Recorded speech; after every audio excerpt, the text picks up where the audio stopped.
Okay, so now I take, you know, I did a very fast, as you saw, comb through, and I take the large part of the comb and I kind of brush it out and say, okay, so how much damage did I do? How much damage did I do? And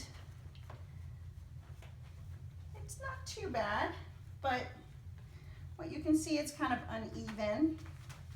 You see his cowlicks. The other thing I do is I actually, and this probably is not a good thing, but when it comes to combing and drying, I just let the dogs find their comfortable spot, because I'm not very good. I fuss a lot.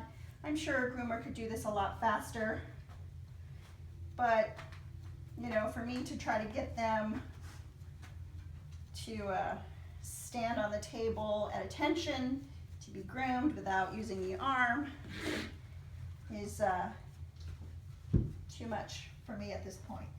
So now I'm going to show you my really fabulous ability to use shears, which is not very good.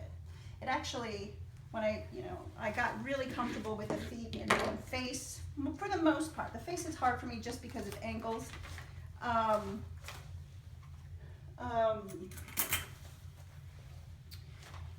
But what I'm most insecure about is actually scissoring, and I think it's just because, partly because when we first started to cut Apollo, there was Jade's thinking was she was going to show him, and that didn't really come to fruition.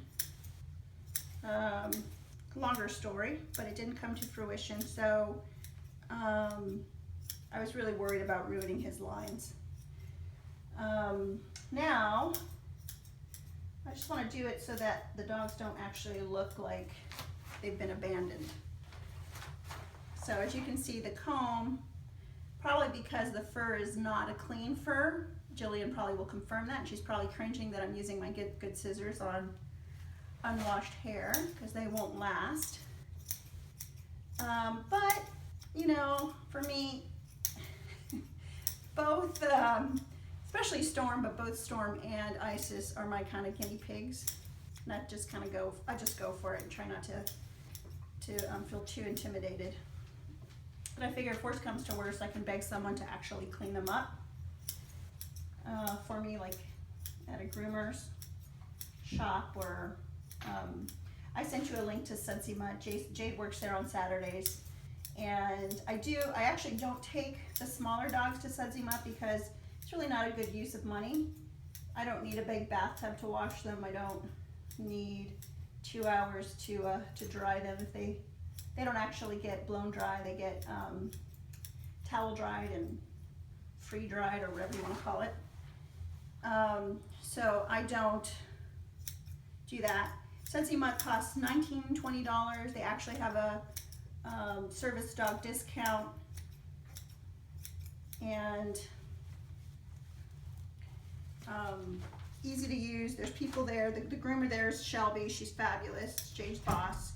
She's really helpful, and you know, with ears and with feet and all kinds of. It's fun to see all kinds of different sized dogs come in and stuff like that.